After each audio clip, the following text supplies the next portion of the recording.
လေးစီကကြည်ကျင်လို့တဲ့ငို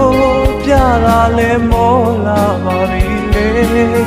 ရီလိုက်ရင်လာတဲ့ဆိုလို့ခဏခဏကြီးပြရတော့ပါကပချိုင်လေးတော့နဲ့ဆိုင်လို့မိချစ်သူရဲ့တမင်းနေလားချစ်လို့ကြည်သာလားလေးတွေ့တယ်မှဖြေရှာမောရဲချစ်သူရဲ့